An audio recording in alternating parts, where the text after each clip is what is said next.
सो hello बच्चों, welcome back to the channel. बच्चा यहाँ पे अपने डिस्कस करने जा रहे हैं जेई एडवांस्ड 2023 के प्रीवियस ईयर क्वेश्चंस, राइट।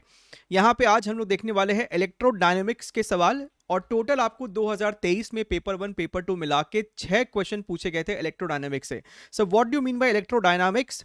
तो इसमें आपको चैप्टर्स आ जाते हैं इलेक्ट्रोस्टैटिक्स, उसके बाद capacitor, current electricity, moving charges, EMI and alternating current. ठीक है, बढ़िया है सर।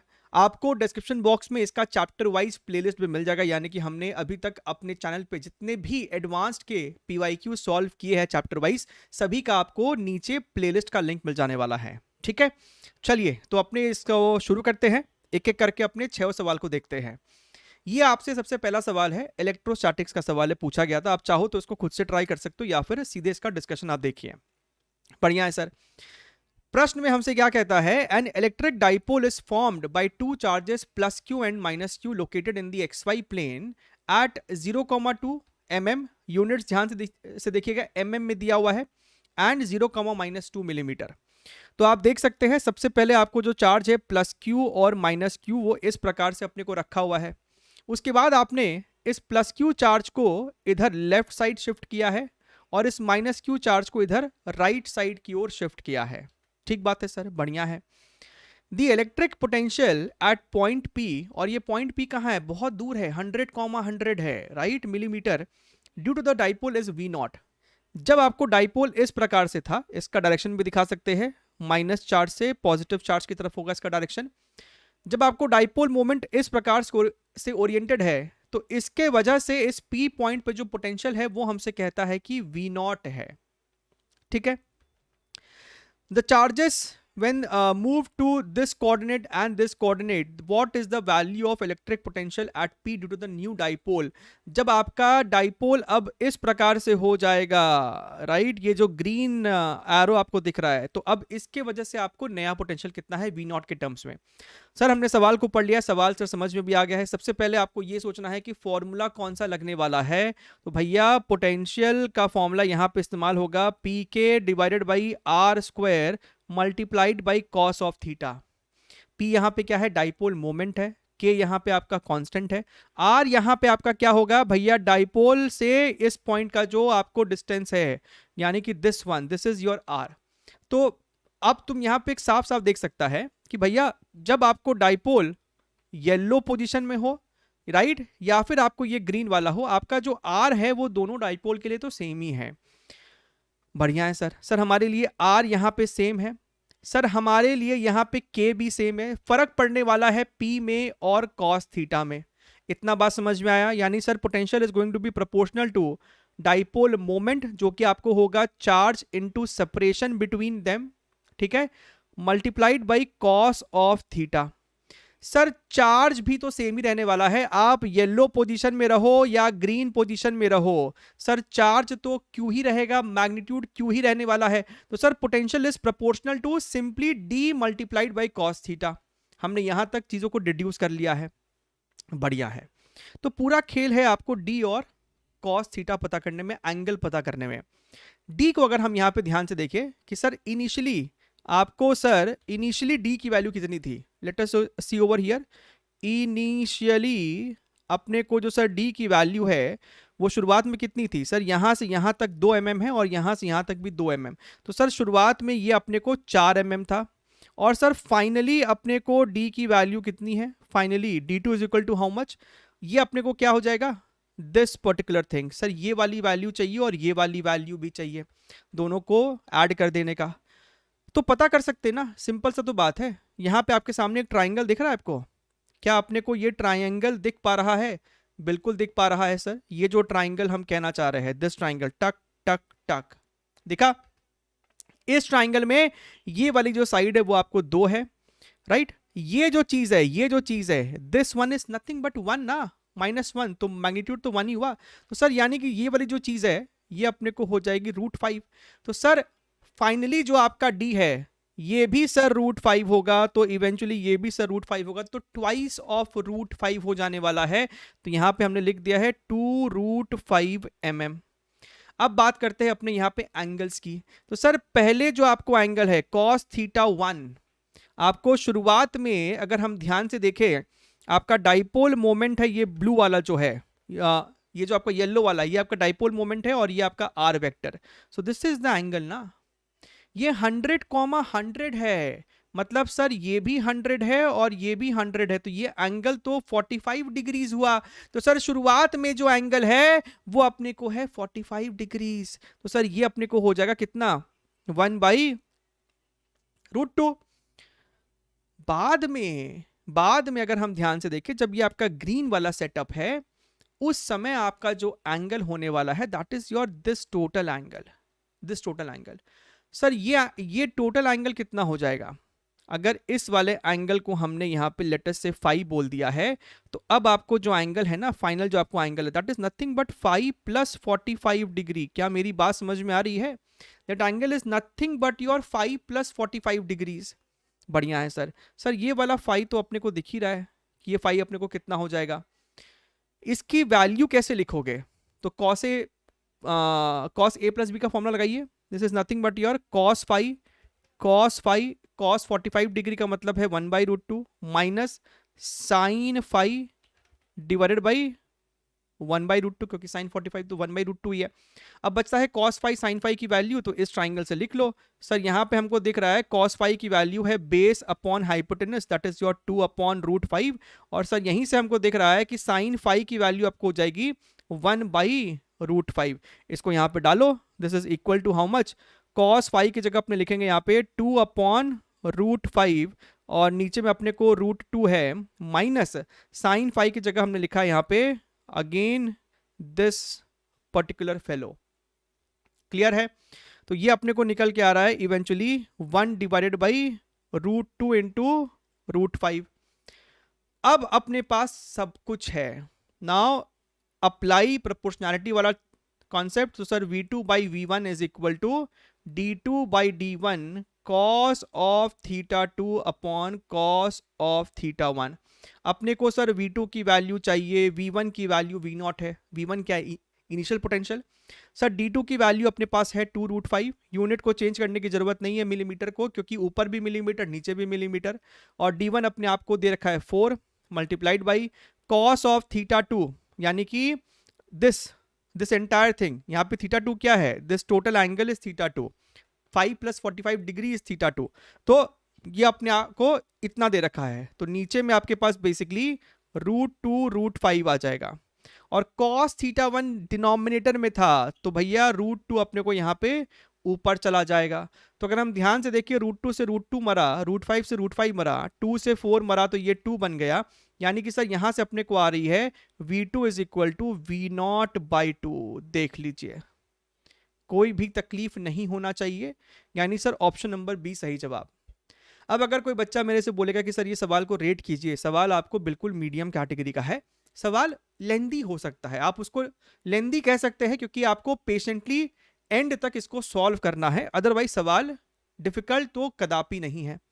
अब ये सवाल आपको है कैपेसिटर का, one of the easiest question in the paper of 2023। किसी भी एंगल से ये सवाल आपको जेईई मेंस में भी पूछा जा सकता है। सवाल को आप पढ़िए और फिर सॉल्व करते हैं। सवाल में क्या बोल रहा है? A container has a base of 50 centimetre cross 5 centimetre. ये 50 सेंटीमीटर है और ये 5 सेंटीमीटर है। 3D में आपको डायग्राम दिया हुआ है, तो समझने में दिक्कत तो नहीं होनी चाहिए।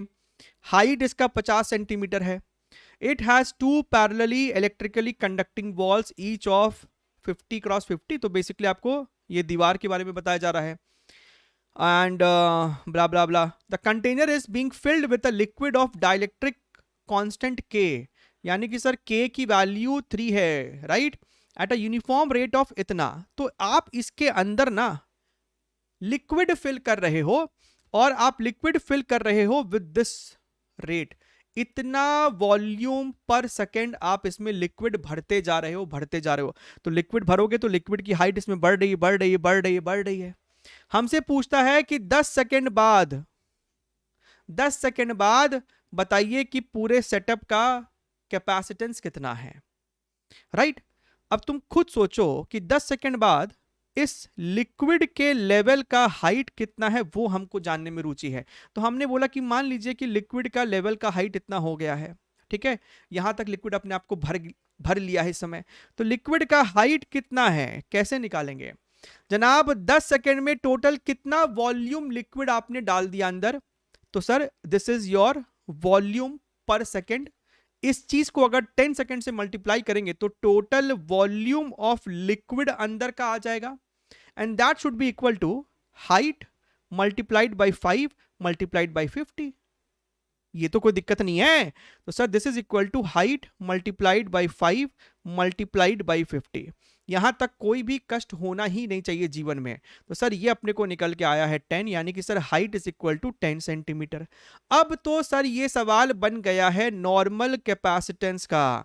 नॉर्मल जो आप लोग सिंपल सवाल कैपेसिटर का सॉल्व करते थे, ये उसका सवाल हो गया है कि भैया डाइलेक्ट्रिक मीडियम अपने को यहां पे है, ये डाइलेक्ट्रिक मीडियम अपने पास है, तो ऊपर वाले का कैपेसिटेंस C1 मान लेंगे, नीचे वाले का कैपेसिटेंस अपने यहाँ पे C2 मान लेंगे। तो पूरे सेटअप का जो इक्विवेलेंट कैपेसिटेंस होगा, क्योंकि C1 C2 पैरेलल में है, C1 वाला एयर वाला कैपेसिटेंस है, C2 वाला डाइलेक्ट्रिक मीडियम वाला कैपेसिटेंस है, और दोनों भैया सेम प्लेट्स के अक्रॉस है, यानी सेम पोटेंशियल डिफरेंसेस के अलोंग है, अक्रॉस है, तो दोनों को ऐड कर देंगे, पैरेलल में है दोनों कैपेसिटेंस। C1 क्या लिखोगे? C1 क्या लिखोगे, समझ लो मेरी बात को। C1 आपको हो जाएगा area A1 epsilon naught by D. Sir यहाँ पे D क्या है? सर यही वाला D है ना, दोनों प्लेट्स के बीच का जो सेपरेशन है ये तो 5 सेंटीमीटर ही है। Let us take a darker green, 5 centimetre है।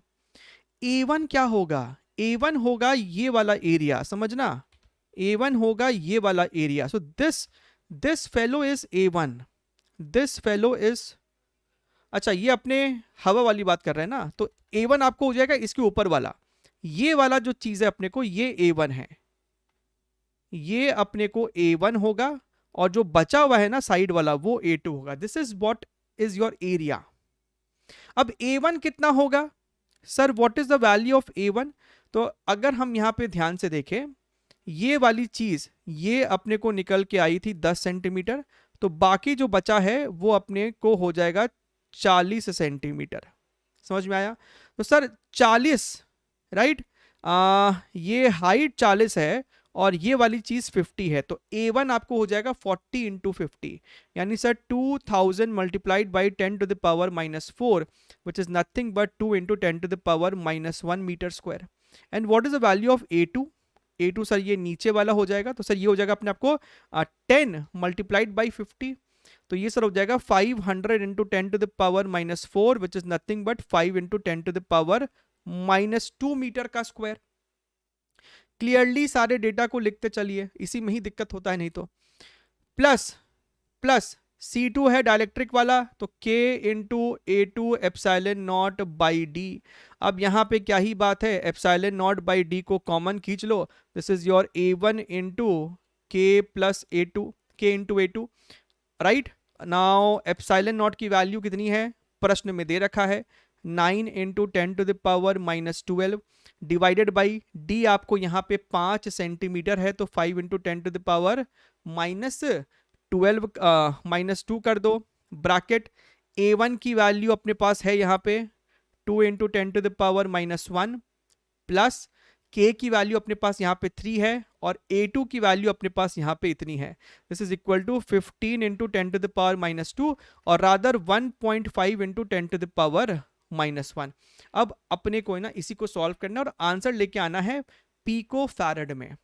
तो 10 टू द पावर -12 को नहीं भी टच करोगे तो चलेगा जीवन आपका। तो यहां से ये और ये, तो यहाँ पे एक 1 बचा, सो बेसिकली आप 10 टू द पावर -1 को अगर ऊपर लेके जाओगे तो 10 बन जाएगा, और ये 5 उस 10 को कट करेगा तो 2 बन जाएगा, 2 into 9 18, so 18 multiplied by 10 to the power -12 multiplied by, और अंदर में अपने पास है 3.5, सो 3.5 मल्टीप्लाइड बाई 18, तो 18 इंटू 7/2, ये आपको हो जाएगा 9, और ये हो गया 63, 63 आ रहा है भैया, 63 पिको फैरेड आ रहा है, which is your option number B. Clear है? आप भी जब एग्जाम में सॉल्व करें, कोई सिली मिस्टेक आपसे ना हो जाए, उसके लिए डेटास को जितना हो सके क्लियरली लिख लिया करो, अदरवाइज बाद में कंफ्यूजन होता है। ठीक है, अभी तक सर हमने 2 सवाल देखा, दोनों सवाल ही आपको ठीक है सर, मॉडरेट है, मीडियम है, कोई दिक्कत वाली बात नहीं। ये फिर आया अपने जीवन में तीसरा क्वेश्चन, क्वेश्चन नंबर 3, एंड ये क्वेश्चन कुछ बच्चों को कंफ्यूज किया, कुछ बच्चों के मन में दिक्कत है। हालांकि इस सवाल के ऊपर मैंने बहुत कम लोगों को बात करते हुए देखा भी है, एंड तो चलिए इसके ऊपर चर्चा करते हैं। सवाल आपको है करंट इलेक्ट्रिसिटी का, प्लस इसमें थोड़ा सा आरसी सर्किट का भी इस्तेमाल है। तो मोर देन वन करेक्ट का सवाल है, एक से ज्यादा ऑप्शन इसमें सही हो सकते हैं। सवाल में हमको बोला कि भैया आपके पास ऐसा ऐसा सेटअप है, एंड कैपेसिटर जो है आपका शुरुआत में अनचार्ज है, इसमें शुरुआत में समय शून्य पे कोई चार्ज नहीं है, की आपको ओपन था। अच्छा, की देखिए ओपन है। In this condition a current 1 ampere flows through 1 ohm resistor. इस 1 ओम के थ्रू 1 एम्पियर करंट फ्लो कर रहा है। अब जो कंफ्यूजन या दिक्कत हुआ बच्चों को, सवाल में ये नहीं बोला गया कि करंट आपको राइट साइड जा रहा है कि करंट लेफ्ट साइड जा रहा है। हालांकि आप या फिर ज्यादातर लोग इसमें क्या करते हैं कि उनको एक यहाँ पे फीलिंग आती कि सर 15 वोल्ट जो है 5 वोल्ट को डोमिनेट करता है, तो करंट आपको 1 ओम के थ्रू लेफ्ट साइड जा रही होगी 1 ampere, and we tend to solve it. ठीक है, ठीक है, वो एक है ऑप्शन मन में, उसके ऊपर चर्चा करते हैं। पहले आगे सवाल को और पढ़ते हैं। The key is closed at time t equals to t not. समय t नॉट पे आपने स्विच को क्लोज किया है, तो कैपेसिटर अब एक्शन में आएगा, कैपेसिटर में चार्जिंग शुरू होगी। हाँ जी sir, which of the following statements are correct. हम क्या कह रहे हैं, देखिए हमने ऑलरेडी इसके ऊपर कुछ बैकएंड में, मतलब यहां पे डायरेक्टली सॉल्व करने से पहले हमने ऑलरेडी इस सवाल के ऊपर थोड़ा सा रिसर्च कर लिया।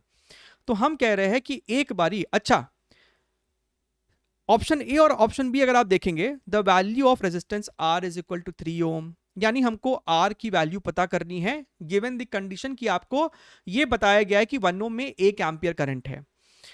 T less than T not, T less than T not, ये वो टाइम इंटरवल है जब आपको स्विच ओपन है, यानी कैपेसिटर तो सर्किट का हिस्सा है ही नहीं, right. Current I1 is 2 ampere, ये करंट की वैल्यू क्या 2 एम्पियर है। तो हम कह रहे हैं कि भैया एटलीस्ट T नॉट टाइम तक आपका कैपेसिटर का कोई रोल है ही नहीं, तो ये सर्किट को फिलहाल के लिए आप चाहो तो छुपा सकते हो ना, just to avoid any sort of confusion and anything. एक बार के लिए हम लोग ऑप्शन ए और बी को अगर चेक करना है, सॉल्व करना है, क्योंकि बाकी दोनों ऑप्शन में आपको time t tending to infinity या फिर मोर देन t नॉट की बात की जा रही है। ये दोनों ऑप्शन ऐसा है जहां पे स्विच ओपन है। ठीक है, तो अभी फिलहाल ऐसा ही डायग्राम समझते हैं। हम कह रहे हैं कि मान लो कि R की वैल्यू 33 ओम है, मेरी बात को समझना, ताकि आपको फुल क्लैरिटी रहे जीवन में कि भैया यहाँ पे क्या चल रहा है। हम बोले कि लेट अस से दैट इसकी वैल्यू 33 ओम है ना, एंड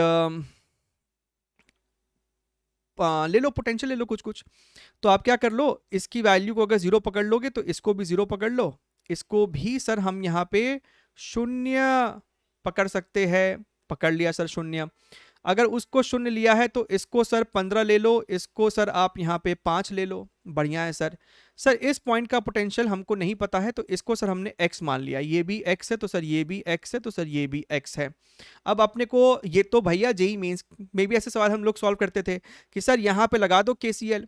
जब यहाँ पे KCL लगाते हो तो मान लो कि सारा करंट एक बार के लिए दूर ही जा रहा है, फिर x की वैल्यू जैसी आएगी उसके हिसाब से करंट का दिशा डिसाइड कर लेंगे।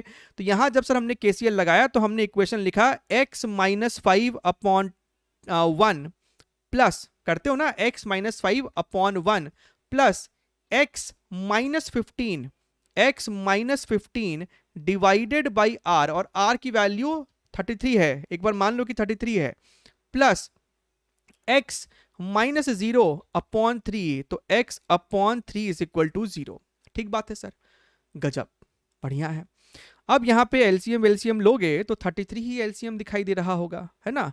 तो एक काम करो, थ्रू एंड थ्रू दोनों तरफ 33 से मल्टीप्लाई कर दो, तो ये आपको हो जाएगा 33x minus 5 into 33 plus x minus 15 plus 11x equals to 0। ठीक बात है। अच्छा 33x प्लस x अपने को होता है कितना 34x, 34 में ये जोड़ दिया तो कितना हो गया 45x, 45x is equal to, और अपने पास कितना बच रहा है 5 प्लस 5 इंटू 33। बढ़िया है सर, 5 काटा, इसको 3 कर दिया तो इसको सर 9 कर देंगे, तो सर यहाँ पे 9x इज इक्वल टू 3 है और ये आपके पास सिर्फ 33 है, तो this becomes 36, x is equal to 4। ठीक बात है सर। सर अगर x की वैल्यू 4 है, अगर सर x की वैल्यू 4 है, यहां से आ गया हमको x की वैल्यू 4 वोल्ट, अगर x 4 है, ये 5 है, ये 4 है, तो 5 माइनस 4 अपॉन 1 एम्पियर, और डायरेक्शन क्या आया, ये आया। सर इसका मतलब सवाल में जो हमको बोला है ना कि 1 एम्पियर करंट फ्लो कर रहा है 1 ओम के थ्रू, तो अगर किसी बच्चे ने शुरुआत में ही ये मान लिया होता कि सर करंट की डायरेक्शन राइट साइड फ्लो कर रही है, मान लेते हैं, तो सब कुछ सॉल्व करके आर की वैल्यू उसकी 33 आती, जो इसके साथ मैच नहीं करती, तो वो ऑप्शन नंबर ए गलत करता। और एक एक करके जब तुम बाकी तीनों चेक करते तो तुम्हारा एक भी मैच नहीं होता। तो यहां से हमको ये समझ में आ रहा है कि इसका मतलब करंट का डायरेक्शन राइट साइड मानोगे तो एक भी ऑप्शन नहीं मैच करेगा। हालांकि उस बच्चे का एग्जाम में वो समय वेस्ट हुआ, दैट इज अंडरस्टूड। ठीक है, इसका मतलब इन्होंने जो भी ऑप्शंस दिए हैं वो ये मान के दिए हैं कि करंट आपको लेफ्ट साइड फ्लो कर रहा है, उसको लेके पूरी सॉल्विंग अपने को अब करनी चाहिए। तो यहां पे पहले हमने ये क्लैरिटी दी है कि अगर आपके मन में डाउट आ रहा था कि सर करंट को राइट साइड भी तो मान सकते थे, हम आपको समझा दिए है कि राइट साइड मानते तो आर की वैल्यू 33 आती। हमने उसको उल्टा सॉल्व किया, हमने 33 यहां पर रख के आपको दिखा दिया कि देखो 1 एम्पियर करंट आता है। Now let us take the direction that they wanted us to take, that is your left side. Current का डायरेक्शन इसमें इधर की तरफ हम लोग 1 एम्पियर ले लेते हैं और फिर आर की वैल्यू सॉल्व करते हैं। Not is fairly simple, you again go for point potential method. ये आपको 0 पोटेंशियल है तो सर ये भी 0 है, तो सर ये भी 0 है, ये वाला सर अपने को 15 हो जाएगा, सर ये वाला अपने को 5 हो जाएगा। 1 एम्पियर करंट फ्लो कर रहा है अगर इधर की तरफ, राइट, इसका मतलब ऐसे और ऐसे इसके अक्रॉस पोटेंशियल डिफरेंस है अपने को 1 वोल्ट का। इसका मतलब सर इस पॉइंट का पोटेंशियल 6 होना चाहिए, तभी तो ये हायर है ये लोअर है, और 6 माइनस 5 1 आना चाहिए था। अगर ये 6 है तो सर ये वाला पोटेंशियल 6 है और इसके नीचे वाला पोटेंशियल भी 6 है, because there is no element over there. बढ़िया है सर। और देखिए अगर सर ये पोटेंशियल 6 है, ये पोटेंशियल 0 है, तो 6 माइनस 0 अपॉन 3 इज 2 एम्पियर, तो सर I1 की वैल्यू हो जाएगी 2 एम्पियर, राइट। एंड क्या ऑप्शन नंबर भी यही है for t less than t not? ये कौन सा टाइम इंटरवल है जब आपको स्विच ओपन था, तभी तो हमने नीचे वाले सर्किट को एक बार भूल गए। क्या इस टाइम ड्यूरेशन में करंट 2 एम्पियर है? आया 2 एम्पियर, देखिए अब मैच होना शुरू हो रहा है जीवन में। बढ़िया है सर। सर इधर की तरफ 1 एम्पियर, इधर की तरफ 2 एम्पियर, इसका मतलब सर इधर की तरफ तो 3 एम्पियर है ना, 3 एम्पियर आया, उसका बंटवारा हो गया ऐसा, तभी तो ऐसा दिख रहा है। अगर सर ये 3 एम्पियर है तो इस R की वैल्यू कितनी हो जाएगी 15 माइनस 6 डिवाइडेड बाई I, और I कितना आ रहा है 3, तो सर ये तो आ गया ना 3 ओम। तो सर ऑप्शन नंबर ए भी अपने को अब मैच हो रहा है। ठीक है, बढ़िया है। फॉर टी टेंडिंग टू, अब एक बार चेक करते हैं ऑप्शन नंबर डी को। For T tending to infinity the charge on the capacitor is this much. अब एक काम करो, अब आप एक काम करो, हमने जब दो चीजें पता कर ली है, now let us try to understand. इसकी वैल्यू 3 ओम आ चुकी है, इसकी वैल्यू, अच्छा समझो मेरी बात को, हमसे कहता है स्टेडी स्टेट। स्टेडी स्टेट में क्या हम लोग बोलते हैं कि capacitor acts as a open circuit, capacitor acts as a open circuit, यानी कि तुम सिर्फ कैपेसिटर को एक बार के लिए यहां से ऐसे छुपा दो and this entire thing behaves as an open circuit. तो कैपेसिटर के अक्रॉस कितना चार्ज स्टोर हो रहा है वो हमको पता करने के लिए कहा जा रहा है। तो सिंपल सी बात है भैया, टी टेंडिंग टू इन्फिनिटी पे अगेन नीचे वाले सर्किट का कोई भी लेना देना नहीं दिख रहा है अपने को। उस केस में हमने देखा था कि सर इस I1 के की वैल्यू जो है वो 2 एम्पियर थी। अगर ये 2 एम्पियर है तो अपने को दिख रहा है ना, हमने देखा था ना कि सर ये 0 था तो सर ये वाली चीज अपने को 6 वोल्ट थी। अगर ये 0 है, अभी स्विच आपको कनेक्टेड है, राइट, स्विच कनेक्टेड है, ये 0 है तो ये भी 0, ये 6 है तो ये 6। यहाँ पे कोई करंट तो है ही नहीं क्योंकि सर्किट ब्रेक हो रखा है। तो सर अगर ये 6 है तो यहाँ पे भी 6, इसका मतलब कैपेसिटर के अक्रॉस पोटेंशियल डिफरेंस 6 वोल्ट का है। तो 6 multiplied by 2 because Q is equal to CV। तो C इंटू पोटेंशियल डिफरेंस ये अपने को आ रहा है कितना, 12। तो यस, ऑप्शन नंबर डी भी अपना सही है। ठीक, अब आते हैं अपने इसके मेन क्वेश्चन, राइट। ये 3 ऑप्शन ऐसा था जो आप चाहते तो एग्जाम में चेक करके कम से कम पार्शियल मार्किंग ले सकते थे। सी में आपको हो सकता है टाइम लग जाए थोड़ा सा। T is equal to T naught plus 7.2। T naught वो टाइम है जब आपने स्विच को क्लोज किया था। सो बेसिकली हमसे कह रहा है कि स्विच को क्लोज करने के 7.2 माइक्रो सेकेंड बाद, स्विच को क्लोज करने के 7.2 माइक्रो सेकेंड बाद कैपेसिटर के थ्रू, यानी कि इस सर्किट में आपको कितना करंट, क्या वो 0.6 एम्पियर है? उसके लिए आपको सबसे पहले ऊपर के पूरे सर्किट को रिड्यूस करना पड़ेगा एक सिंगल E और एक सिंगल R में। वो अपने को सर करना आता है, अपने को सर वो करना आता है। ये जो है सर वो 3 ओम है, हमने देखा। आपको एक फॉर्मूला पता है ना E इक्विवेलेंट का, that is your E1 by R1 plus E2 by R2 plus E3 by R3 divided by 1 by R1 plus 1 by R2 plus 1 by R3। हम कह रहे हैं कि ये पूरे का निकालो E equivalent. E1 by R1 15/3 कितना होता है, 5 प्लस 5/1 होता है 5। सर इस वाले सर्किट में तो कोई E है ही नहीं, तो 0/3 होता है 0 डिवाइडेड बाई 1 बाई R1 3 है, 1 बाई R2 1 है, 1 बाई R3 यानी 1/3 है। ऊपर में 10 है, नीचे में अपने पास 1 प्लस 2/3 यानी कि 5/3 है। 5/3 यानी कि सर ये अपने को आ रहा है कितना, 6 वोल्ट। ठीक बात है, ये हुआ है E इक्विवेलेंट। और R इक्विवेलेंट कितना हो जाएगा, वही 1/R1 plus 1/R2 plus 1/R3। तो सर ये तो हमने ऑलरेडी अभी अभी सॉल्व किया है, ये तो सर हमने अभी अभी सॉल्व किया है ना, ये वाली चीज 1/3 प्लस 1 प्लस 1/3। तो सर ये अपने को आ रही थी 2/3 प्लस 1 यानी कि 5/3, यानी कि sir R equivalent is equal to 3/5 बोले तो 0.6 ओम।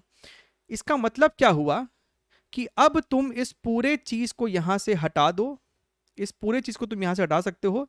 ये आपको बन जाएगा कुछ अब ऐसा, ये आपको बन जाएगा अब कुछ ऐसा, something like this, something like this. Now this fellow is 6 volt and this is your 0.6 ohm. हम कह रहे हैं कि 0.6 ओम और 3 क्या है, तो सीरीज में है, तो 3.6 कर दो ना इसको चुपचाप से, इसको कर दो 3.6 ओम और नीचे वाले को हटा के लगा दो एक चुपचाप से प्लेन वायर। अब आपका ये बन गया है एक सिंपल RC सर्किट, राइट।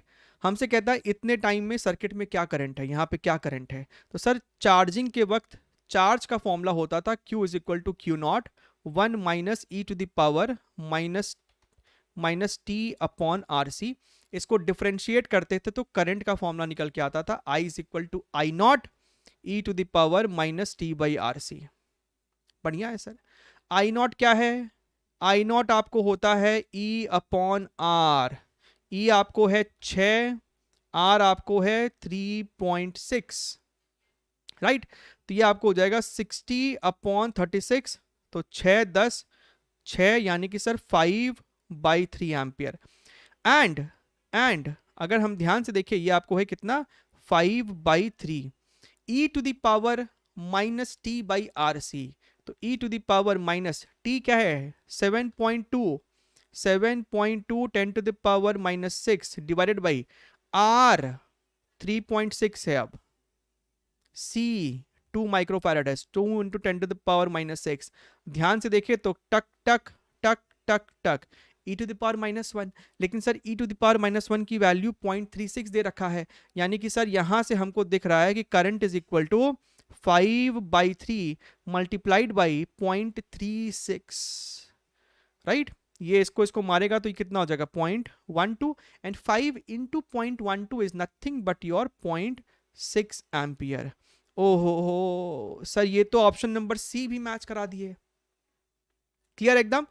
तो इसलिए आपको इसका जो आंसर की था उसमें ए बी सी डी चारों ऑप्शन सही करार दिए गए।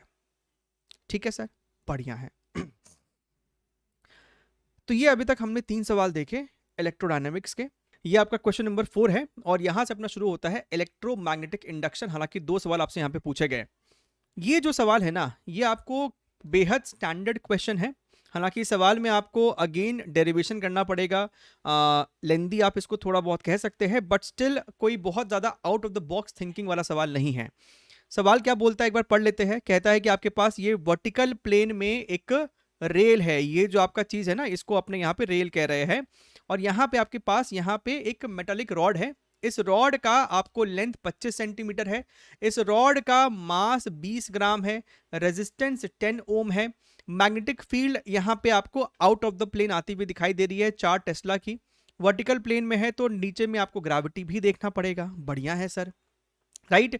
तो यहाँ पे क्या हो रहा होता है, बेसिकली आपको समय शून्य पे हमसे कहता है कि आपने रॉड को रिलीज किया। समय शून्य पे रॉड की स्पीड 0 है।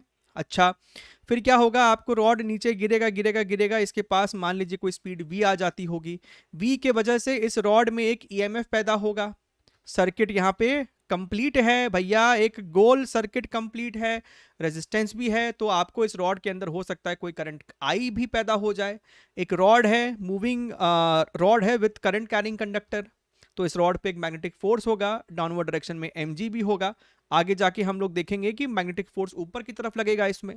तो इसमें बेसिकली हो क्या रहा है, इसका एनालिसिस ये है कि आपका रॉड का जो है वेलोसिटी बढ़ रहा है, लेकिन एक ऐसा मोमेंट आएगा कि वेलोसिटी बढ़ते बढ़ते मैग्नेटिक फोर्स mg को कैंसिल आउट कर देगा, और तब सिस्टम पे नेट फोर्स 0 होगा, and eight that time the rod will achieve terminal velocity, जो हमसे यहां पे पार्ट 7 में पूछ रहा है।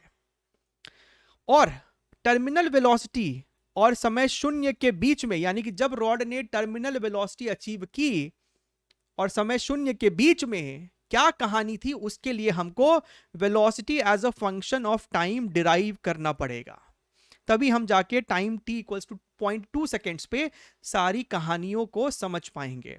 ठीक है, अगले पेज पे चलते हैं और गिवन चीजों को लिख लेते हैं। गिवन चीजें क्या है, जैसे आपका रॉड का मास क्या है ना, यहाँ पे रॉड का मास क्या है 20 इंटू 10⁻³ किलोग्राम्स है। मैग्नेटिक फील्ड कितना था सर, वो अपने को 4 टेस्ला है। रेजिस्टेंस कितना है, मेरे ख्याल से वो 10 ओम था, एक बार क्रॉस चेक कर लेते हैं। हाँ, रेजिस्टेंस 10 ओम है। एंड लेंथ लिख लिया, मास लिख लिया, फील्ड लिख ही लिया है ना। ई की वैल्यू दे रखी है, e⁻⁻1 को बोलता है इस बार ले लो 0.4। तो भैया जो बोला है वही ना लेंगे, अपने मन से क्यों अपने कुछ करेंगे। e⁻⁻1 इज इक्वल टू 0.4, ठीक बात है। अब चलिए बनाते इक्वेशन, ध्यान से देखिएगा। समय शून्य पे आपने सिस्टम को रिलीज किया और कुछ समय बाद मान लीजिए कि रॉड आपको नीचे गिरता गिरता यहां तक पहुंचता है, और अब रॉड की जो वेलोसिटी है लेटस से वो आपको v है। रॉड की जो आपको स्पीड है ना, वो मान लेते हैं कि सर वो अपने को v है, ठीक है। और इस समय इसका जो एक्सेलरेशन है उसको a पकड़ लेते हैं। अब तुम ये बात भली भांति समझ रहे हो कि इस रॉड के पास स्पीड v है, फील्ड आपको यहां पे आउट ऑफ द प्लेन है, तो इस वाले रॉड में मोशनल ईएमएफ होगा v cross b, right. v नीचे की तरफ, तो आपका थंब लेफ्ट साइड आ रहा है, विच मींस रॉड का लेफ्ट वाला पोर्शन हायर पोटेंशियल पे है, राइट वाला लोअर पोटेंशियल पे है। तो आपने यहाँ पे बैटरी जो है कुछ इस प्रकार से बनानी है, आपने यहाँ पे बैटरी बना दी। ये हो गया है EMF induced. Sir EMF induce कितना हो जाएगा, B V into L. L क्या यहाँ पे लेंथ है 25 centimetre, which is equal to 1/4 metre. ठीक बात है सर। सर सर्किट तो कंप्लीट हो गया है, तो अगर E है और इसका रेजिस्टेंस भी तो है, तो एक काम करो, थोड़ा सा रेजिस्टेंस को भी डिनोट कर दो, राइट। यहाँ पे थोड़ा सा पोर्शन को यहाँ से डिलीट मारो और यहाँ पे रेजिस्टेंस दिखा दो, खट खट खट खट खट। रेजिस्टेंस की वैल्यू स्मॉल आर है और स्मॉल आर हमको 10 ओम दिया है। तो सर आपको सर्किट में करंट आई फ्लो करेगा। अब तुम देखो इस रॉड पे धरती माँ का mg तो डाउनवर्ड डायरेक्शन में लग रहा है, उसमें कोई दिक्कत नहीं है, इफ एंड बट नहीं है। लेकिन ये करंट के वजह से आप आई एल क्रॉस बी करोगे, एल होता है करंट के डायरेक्शन वाला। आपने देखा कि भैया थंब ऊपर की तरफ आ रहा है, यानी मैग्नेटिक फोर्स ऊपर की तरफ लग रहा है, जैसा कि हमने आपको समझाया था कुछ देर पहले। सर ये मैग्नेटिक फोर्स की वैल्यू कितनी होगी, इसके लिए पहले तो करंट निकालो। करंट हो जाएगा E अपॉन रेजिस्टेंस, E की वैल्यू है BVL अपॉन R। तो सर मैग्नेटिक फोर्स अपने को हो जाएगा ILB। तो इसमें L और B मल्टीप्लाई करोगे तो B square L square V upon R हो जाना है। ठीक है सर, फोर्स भी हमने निकाल लिया। अब इक्वेशन लिखो, क्या लिखोगे sir, mg minus force is equal to mass into acceleration. mg minus force, और फोर्स मैग्नेटिक फोर्स है b square L square v upon R is equal to mass into acceleration, that is equal to dv by dt। dv by dt। अब आपको दिख रहा है कि sir velocity और time में हम रिलेशन निकाल सकते हैं, तो मैथमेटिक्स तो यहाँ पे लगानी पड़ेगी, है ना। और इसका जो इक्वेशन निकल के आएगा, this is similar to your charging का इक्वेशन आरसी सर्किट वाला। तो यहाँ पे आप चाहो तो आर को है ना राइट साइड भेज सकते थे, तो ये आपको हो जाता M R D V by D T. यहाँ पे इसको रीअरेंज करेंगे तो ये आपको हो जाएगा D V divided by M G R minus B square L square V is equal to D T upon M R. लगाओ लिमिट्स। जब समय शून्य था तो रॉड रेस्ट पे है, जब समय t है तो ये रॉड की स्पीड v है। भैया इंटीग्रेशन भी ध्यान से देखना, dv और नीचे में v है तो लॉग वाला टर्म आना चाहिए, तो log mgr minus B square L square v है ना, और v के साथ minus B square L square है, तो ये आपको डिनोमिनेटर में भी आएगा minus B square L square.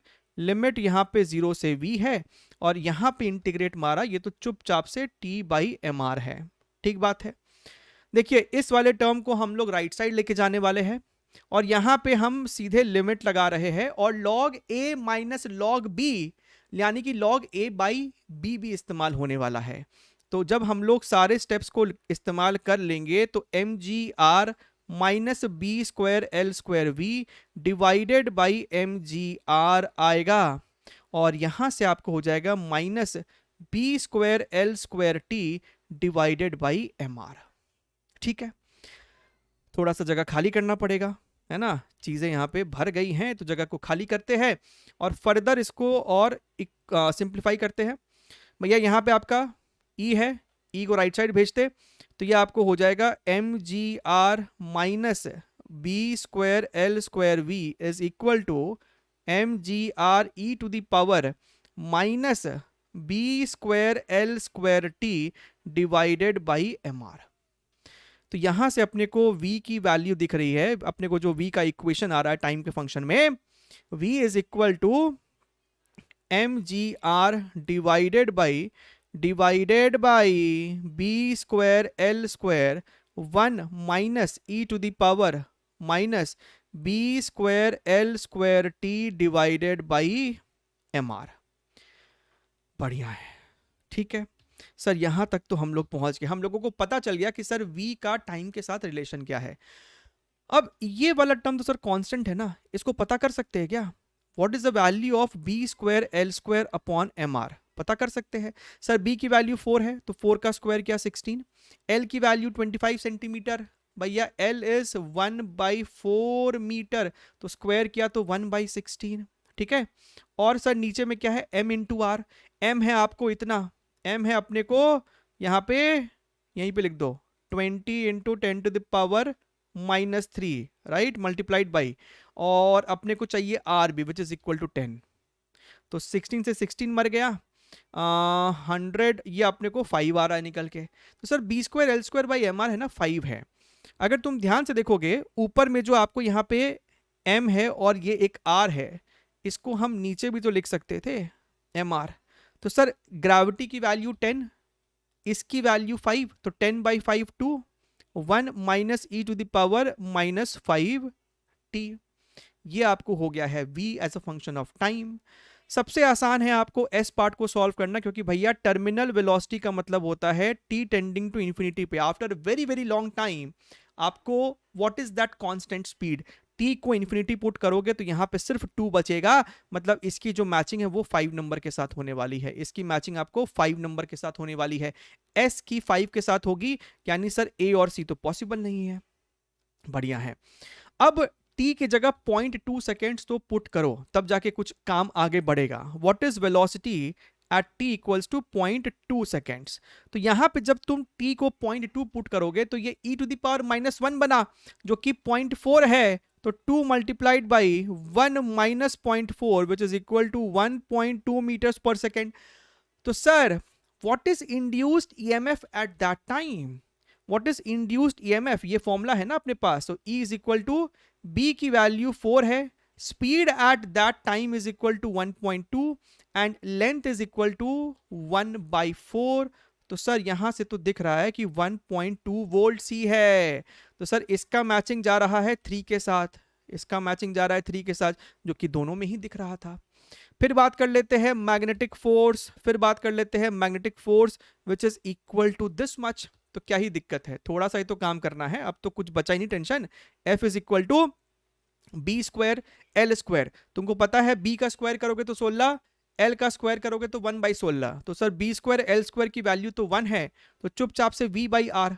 और v कितना है, v कितना है, सॉरी 1.2, तो 1.2 और रेजिस्टेंस कितना है 10 है, तो सर ये हो रहा है 0.12 न्यूटन, जो कि अपने को यहां पे दिख रहा है ये सॉरी 4 नंबर, तो इसकी मैचिंग जा रही है 4 के साथ। तो सर Q की मैचिंग 4 के साथ है, तो यहीं पे दिख रहा है कि D सही होगा और B गलत। स्टिल हम लोग पावर भी कैलकुलेट कर लेते हैं। भैया power dissipated in this resistance at 0.2 second, क्या होता है पावर डिसिपेशन, क्या होता है पावर डिसिपेशन, भूल गए क्या? पावर डिसिपेशन आपको हो जाएगा E²/R।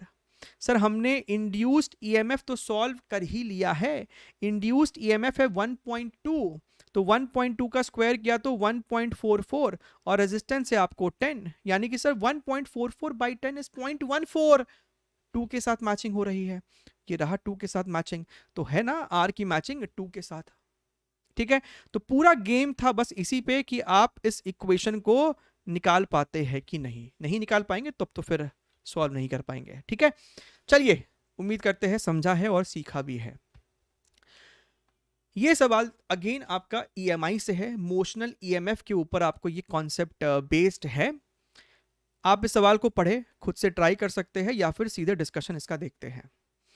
इसको करने से पहले एक बेसिक कॉन्सेप्ट जो अपने को पता होना चाहिए कि भाई साहब अगर आपके पास एक रॉड है, अगर आपके पास एक रॉड है एंड लेट अस से मैग्नेटिक फील्ड आपको ऐसे है, रॉड का लेंथ अपने यहाँ पे L पकड़ लेते हैं, तो रॉड की अगर वेलोसिटी कुछ v है ना, इस तरीके से अगर ये एंगल थीटा है, तो इस v का 2 कंपोनेंट हो गया है, एक हो गया है v cos थीटा और एक अपने को आ जाएगा यहाँ पे v sin थीटा। सवाल को पढ़ने से पहले ये कॉन्सेप्ट को एक बार समझ लेते हैं। तो भैया कॉन्सेप्ट ये है कि v sin थीटा के वजह से इस रॉड में ईएमएफ पैदा होगा, velocity perpendicular to the rod will be responsible for EMF induction and not the velocity parallel to the rod. तो अगर इसमें कोई ईएमएफ इंड्यूस पूछेगा तो हम बोलेंगे b v sin theta l, ये हो जाएगा उस ईएमएफ की मैग्नीट्यूड। ठीक है, इसी कंसेप्ट का अपने को इस पर्टिकुलर क्वेश्चन में इस्तेमाल करना होगा। तो हम क्या कह रहे हैं, इस डायग्राम को है ना थोड़ा सा बड़ा करके बनाते हैं, ऐसा करके हमने डायग्राम को बना दिया है और ये रहा आपका नीचे में infinite wire, current carrying wire, जिसमें करंट है आपको 10 एम्पियर, इसको I1 पकड़ लिया है। हमसे कहता है कि भैया ये जो लूप है ना, ये आपको कोई तिरछा टेढ़ा मूव कर रहा है, देख रहे हो ये टेढ़ा मूव कर रहा है, किस डायरेक्शन में मूव कर रहा है हमको ये डायरेक्शन भी दिया हुआ है। तो भैया आप कहीं ना कहीं ये एंगल थीटा को पता कर सकते थे, यहीं से निकाल लो ना, tan theta is equal to y का जो कोएफिशिएंट है 1/2 अपॉन x का जो कोएफिशिएंट है दैट इज योर √3/2, तो 2 से 2 मारा, tan थीटा 1/√3, तो भैया थीटा तो 30 डिग्री हुआ ना। हाँ सर, तो सर वेलोसिटी का इधर कंपोनेंट आ जाएगा v cos 30 degree which is nothing but √3v/2, और इधर की तरफ कंपोनेंट आ रहा है सर v/2। तो हमको सर समझ में आ गया कि ये जो लूप है ना, इसका एक कंपोनेंट इधर की तरफ है, एक कंपोनेंट इधर की तरफ है। तो इसके पूरे रेक्टेंगुलर चीज को है ना 4 हिस्से में डिवाइड कर दो, PQRS। अगर तुम यहां पे ध्यान से देखो तो हमसे सवाल में क्लियरली कह रहा है कि भैया इस करंट कैरिंग वायर के वजह से और आपका ये जो लूप मूव कर रहा है, इस लूप में एक करंट इंड्यूस हुआ है 10 माइक्रो एम्पियर का, राइट। कब? जब ये लूप की दूरी, ये वाली दूरी जब सर हमको थी कितनी, 4 सेंटीमीटर, ठीक है, और ये भी हमको 4 सेंटीमीटर दिया है, ये हमको 2 सेंटीमीटर दे रखा है सवाल में, ठीक बात है सर। हमको कहता है कि भैया जब इस लूप की दूरी इनफाइनाइट वायर से 4 सेंटीमीटर थी, उस वक्त इस लूप में आपको करंट जो पैदा हुआ है, फ्लो कर रहा है, दैट इज 10 माइक्रो एम्पियर। अच्छा है सर। इस पूरे लूप का रेजिस्टेंस भी हमको दे रखा है, दैट इज योर 0.1 ओम्स। बढ़िया है। तो बताइए इस लूप का ये जो स्पीड है वो कितना है, व्हाट इज दिस स्पीड, ठीक है। तो हमने एक बात को समझा कि सर एक काम करते हैं, चारों साइड को अलग अलग ट्रीट करते हैं। पहले तो सर बात करते हैं PQ साइड की। इस इनफाइनाइट करंट कैरिंग वायर की वजह से PQ यानी कि 4 सेंटीमीटर की दूरी पे एक मैग्नेटिक फील्ड होगा आउट ऑफ द प्लेन, है ना, राइट हैंड थंब रूल से आ जाएगा। आउट ऑफ द प्लेन यहाँ पे एक फील्ड है और उस फील्ड को हमने बोला है B1। सर इस B1 की वैल्यू कितनी है, या फिर फॉर्मूला कितना होगा B1 का, μ0 I1 डिवाइडेड बाई 2πd, ठीक है। सर तो सर ये जो आपका PQ वायर है, इसकी वेलोसिटी भी तो ऊपर की तरफ v/2 है, और ऐसे देखा जाए तो √3v/2, लेकिन सर √3v/2 के वजह से तो PQ में कोई EMF पैदा हो ही नहीं सकता है, क्योंकि √3v/2 PQ वायर के पैरेलल है। इसका मतलब sir v/2 is only responsible for creating EMF in this particular section. तो करो v क्रॉस b, करो v क्रॉस b, राइट। आपका थंब राइट साइड आया होगा तो आपने इस प्रकार का यहां पे एक सेल बना दिया E1, जहां पे E1 की वैल्यू हो जाएगी BLV, तो B1L इंटू V, और V की जगह क्या लिखोगे, v/2 ना, v/2 इज रिस्पॉन्सिबल। L क्या है यहाँ पे, 2 सेंटीमीटर, ये जो आपको लेंथ है 2 सेंटीमीटर, तो PQ का खत्म हुआ काम। सिमिलरली जब आप SR की बात करते हो तो सर यहां पे भी तो यही वाली वेलोसिटी रिस्पॉन्सिबल है, √3v/2 तो फिर से पैरेलल है SR के, तो सर v/2। और अब लेकिन इस इनफाइनाइट करंट कैरिंग वायर की वजह से यहां पे जो मैग्नेटिक फील्ड होगा वो B1 नहीं होगा, वो B2 होगा, क्योंकि अब ये दूरी अलग है। कितनी दूरी है, तो 4 + 4, तो अगर इसको D बोला है तो इसको भी तो D ही बोल देंगे, तो 2D दूरी है। तो सर यहां पे B2 कितना है, B2 is equal to μ0 I1 divided by 2π into 2D, बोले तो 4πd। तो सर E2 कितना हो जाएगा, what will be EMF induced over here, that is your E2। This E2 is going to be your, यही फॉर्मूला होगा, B2L V/2। सर ठीक बात है, SR भी हो गया। What about this segment and this segment, इसको सॉल्व करने की जरूरत ही नहीं है। क्यों सर, हमको तो डाउट आ रहा है, हमको तो सॉल्व करने का मन है। समझो, सबसे पहली बात यह है कि भैया ये वाला जो वायर है, इसमें जो वेलोसिटी EMF इंड्यूस करवाएगा दैट विल बी √3v/2। ये बात तो सर क्लियर है। तो हाँ, इसकी वेलोसिटी √3v/2 इस वायर के परपेंडिकुलर थी। सिमिलरली इस वायर के लिए भी। अच्छा सर, अच्छा, दूसरा यहां पे जो इंपॉर्टेंट पॉइंट है, इस वायर का हर सेगमेंट इस इनफाइनाइट वायर से अलग अलग दूरी पे है। तो सर इस वाले वायर में EMF इंड्यूस कितना होगा, उसके लिए हमें मैग्नेटिक फील्ड का जरूरत पड़ता है, लेकिन सर यहां पे तो अलग अलग पॉइंट पे अलग अलग फील्ड है। तो इंटीग्रेशन के मदद से हम निकाल सकते हैं कि आपको इस वाले में ईएमएफ इंड्यूस्ड कितना है। हम बोले कि मान लो, हम बोल रहे हैं कि मान लो, देखिए फील्ड तो आउट ऑफ द प्लेन ही होगा, फील्ड आपको आउट ऑफ द प्लेन होगा, तो मान लो कि आपको ईएमएफ इंड्यूस कुछ है E3। मुद्दे की बात यह है कि अगर इस वाले वायर में E3 होगा तो इसमें भी तो E3 होगा, एकदम सेम टू सेम इस वायर का दूरी है इस इनफाइनाइट वायर से।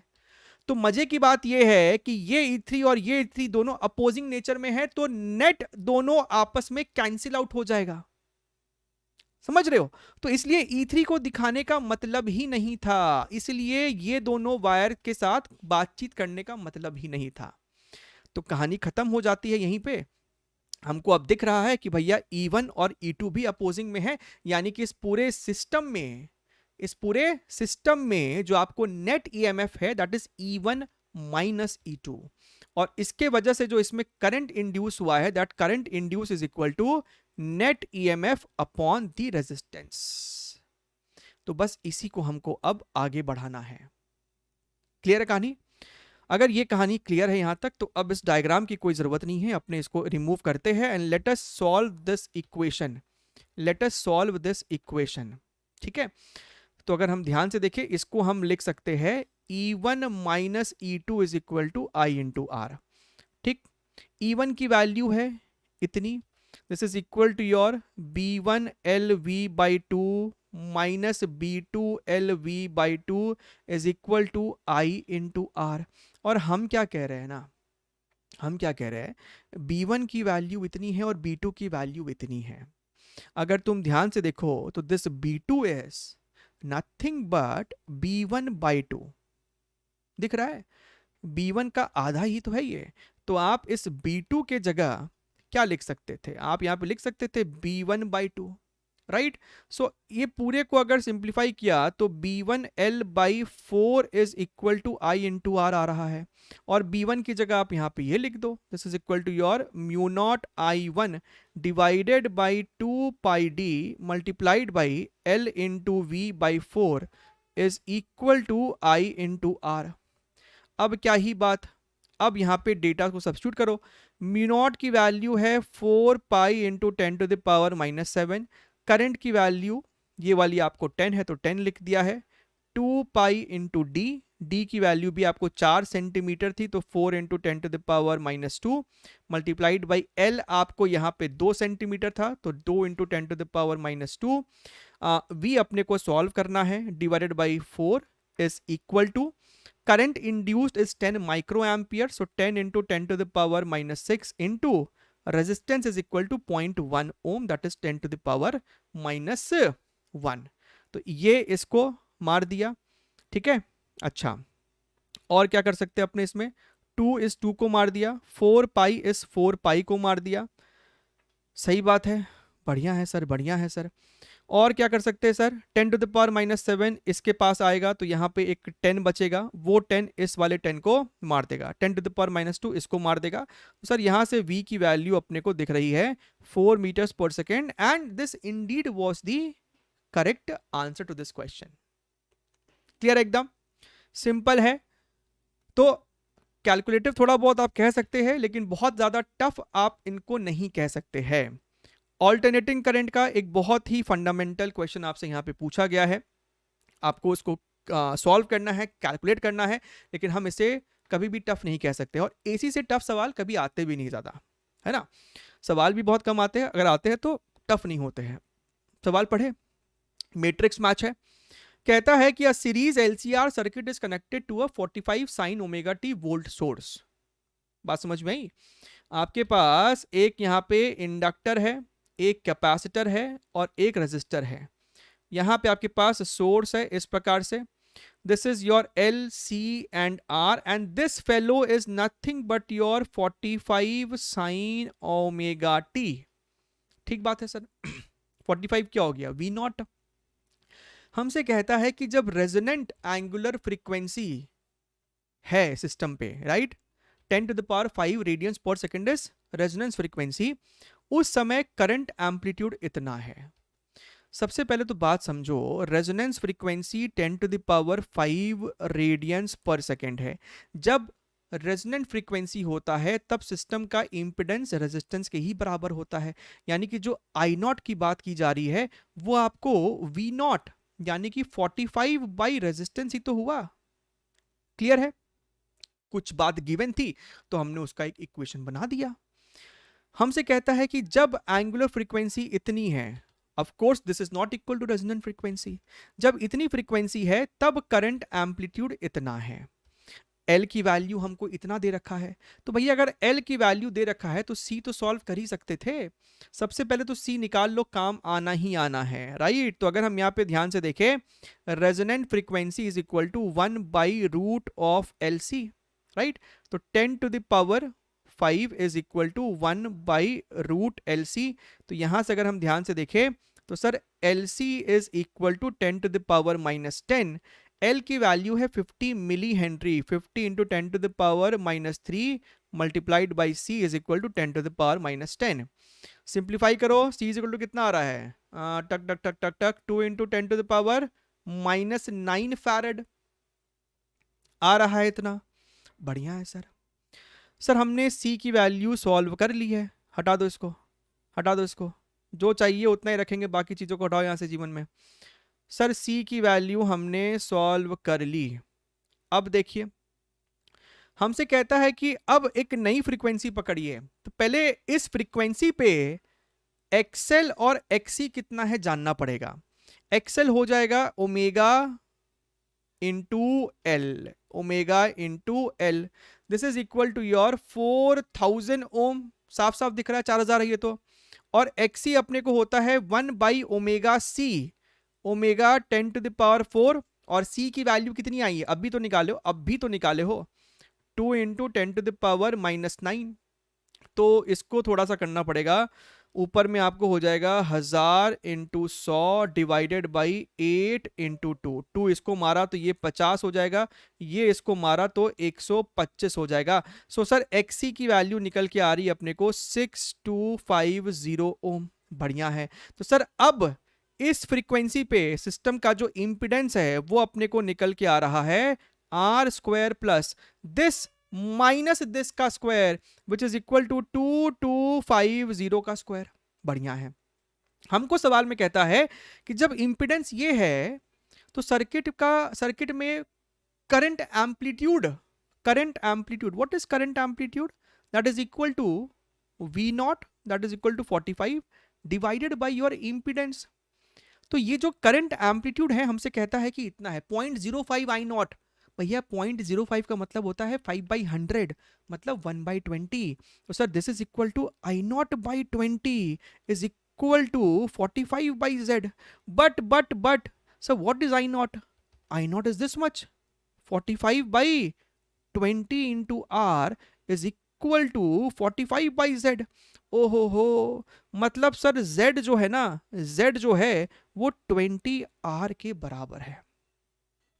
ठीक है, राइट। लेकिन सर Z तो इसके बराबर भी था, तो हमने यहां पे देखा कि सर यहां से इक्वेशन आ रहा है R square 2250 square is equal to 20R।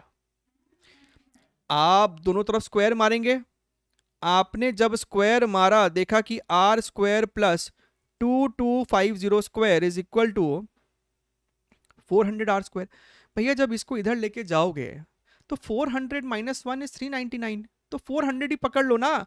तो यहां से सर हमको दिख रहा है कि दिस इक्वेशन को जब सॉल्व करेंगे तो रफली 400 स्क्वायर ही पकड़ेंगे, इज इक्वल टू 2250 का स्क्वायर, यानी कि sir 20R is equal to 2250, यानी कि सर रेजिस्टेंस इज अप्रोक्सीमेटली 225/2। बढ़िया है सर, हमने कैपेसिटेंस के साथ साथ रेजिस्टेंस भी सॉल्व कर लिया है 225/2। इस पूरे सवाल का है ना यही सबसे बड़ा हीरो था। अब जब सॉल्व कर लिया तो इसको हटाओ, यहां से कोई इसकी जरूरत नहीं अपने को, हटाओ इसको। अब एक एक करके देखिए सर आई नॉट कितना है, पी में पूछ रहा है आई नॉट कितना है। I naught is equal to this much, that is equal to 45/R। R की वैल्यू है 225/2, इसको इसके साथ कट करोगे तो ये 5 है, this is equal to 0.5 ampere, यानी कि सर 400 मिली एम्पियर। पी की मैचिंग 3 के साथ हो रही है, 3 के साथ हो रही है। पी की मैचिंग 3 के साथ एक ही ऑप्शन में, पहली बात तो ऑप्शन इतना बेकार सेट करा है उन्होंने कि एक ही बार में आपका काम खत्म हो जाएगा। सॉरी, ठीक है, बट स्टिल बाकी को भी सॉल्व तो करेंगे ही। क्वालिटी फैक्टर हालांकि जेई मेन से हटाया गया है, लेकिन फॉर्मूला तो ध्यान में होना ही चाहिए। That is equal to your omega L by R. Omega है रेजोनेंट फ्रीक्वेंसी, ठीक है, 10 टू द पावर 5। एल की वैल्यू है 50 इंटू 10 टू द पावर -3, और आर की वैल्यू अपने को पता है 225/2 है। सॉल्व करें, ये हो जाएगा आपको 100, ठीक है, यहाँ पे एक 100 दाग दो सर, ये हो जाएगा 5 10, और ये अपने को हो रहा है 45, ठीक है सर। 2 9, यानी कि सर ये आ रहा है 400/9, that is nothing but your 44.4। Matching है, 1 के साथ मैचिंग हो रही है, ठीक है, जो कि यहाँ पे दिख भी रहा था। फिर आता है बैंड विड्थ। बैंड विड्थ कितना होता है, डेल्टा ओमेगा बैंड विड्थ होता है आपको चुपचाप से r/l, यानी कि 225/2, और l की वैल्यू है 50/1000, तो 1000 को ऊपर भेज दो, ऊपर भेज दो, ये आपको हो जाएगा नथिंग बट 20, है ना, और 2 को इससे मारा तो ये 10। 2250 है, इसकी मैचिंग हो रही है 4 के साथ। Peak power dissipated, they never asked average power dissipated, they asked peak power dissipated at resonance. जनाब रेजोनेंस के वक्त पहली बात आपको सिर्फ रेजिस्टेंस ही है ना, एक्सएल माइनस एक्सी खत्म।